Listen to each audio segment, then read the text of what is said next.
అనిపించక case పెట్టాలని ప్రయత్నం చేసినా కూడా ఏమీ కనబడక నిర్భయ యాక్ట్లు పెట్టుకునే స్థాయికి దిగజారిన ఆ గవర్నమెంట్లో కూడా ఎదురుడి నిలబడిన ధీరుడు మా అయ్యన్న పాత్రుడు గారు, మా తాతాజీ గారు.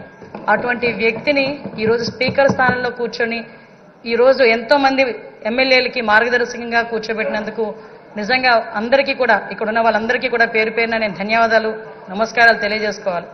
ఎందుకంటే అయ్యన్న పాత్రుడు గారు నా పక్క నియోజకవర్గం. ఎప్పుడూ కూడా గురువు గారిగా నేను రాజకీయాల్లోకి వచ్చినప్పుడు కొత్తగా ఉన్నప్పటికీ కూడా ప్రతి ఒక్క విషయంలోని కూడా మమ్మల్ని గైడ్ చేసి ఈరోజు ఈ పొజిషన్కి తీసుకురాగలిగారంటే ఆ రోజు అయ్యన్న పాత్రుడు గారు ఇచ్చిన స్ఫూర్తి.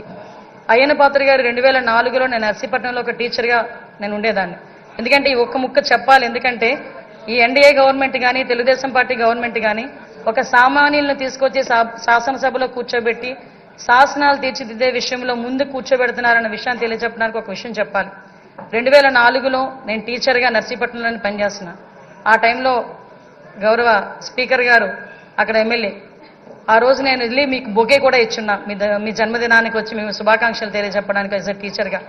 మళ్ళా ఈరోజు ఇక్కడ కూర్చొని ఒక శాసనసభలో ఒక మంత్రిగా, ఒక స్పీకర్గా మీకు ధన్యవాదాలు తెలియజేసుకునే ఒక మంచి అవకాశం ఇచ్చినందుకు తెలుగుదేశం పార్టీ అధినేతగా చంద్రబాబు నాయుడు గారికి అందరి తరపున నేను ధన్యవాదాలు, నమస్కారాలు తెలియజేసుకోవాలి. ముఖ్యంగా మీరు చాలా మంది ఇప్పుడు చెప్పారు, 40 సంవత్సరాల సుదీర్ఘ రాజకీయ చరిత్ర, ఎక్కడా కూడా మచ్చలేదు. ఎన్నో పోర్టుపోలియోలు చేశారు, ఎంపీగా చేశారు. అతి ముఖ్యంగా ఒక సామాన్యుడికి అతి దగ్గరగా ఉండి కార్యకర్తకి భరోసాగా నిలబడి అయ్యన్న పాత్రుడు అంటే ఒక బ్రాండ్గా నిల్చున్న వ్యక్తి మీరు.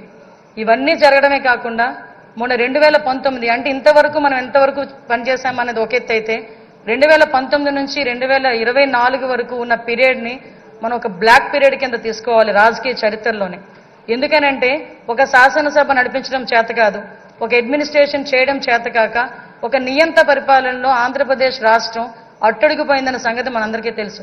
చాలా సందర్భాల్లో తమరితో కూర్చునేటప్పుడు కూడా నేను ఇన్ని సంవత్సరాలు రాజకీయంలో ఉన్నాను కానీ ఇలాంటి ముఖ్యమంత్రిని చూడలేదు అని ఒక్కొక్క సందర్భంలో మీరు మీ భాషలో చెప్పిన సందర్భాన్ని కూడా ఇక్కడ గుర్తు చేసుకోవాలి. ఎందుకనంటే ఇన్ని సందర్భాలు ఒక ఎత్తు అయితే ఈ 5 సంవత్సరాలు మీరు ఎదుర్కొన్న సమస్యలు, నేను ఈ ఒక్క విషయంలోని కూడా మీ కుటుంబ సభ్యుల్ని కూడా నేను అప్రిషియేట్ చేయాలి సార్. ఎందుకంటే 40 సంవత్సరాల రాజకీయ చరిత్రలో మీరు ఎక్కడా కూడా ఒక మచ్చ లేకుండా మీ రాజకీయ ప్రస్థానం మీరు వెళ్తున్నారంటే అక్కడ మీ సతీమణిగా ఉన్న పద్మావతమ్మ కానీ, మీ కుమారులుగా ఉన్న విజయ్ రాజేష్ గారు కూడా, మా కుటుంబ సభ్యులందరూ కూడా మీకు సపోర్టివ్గా నిలబడ్డాం.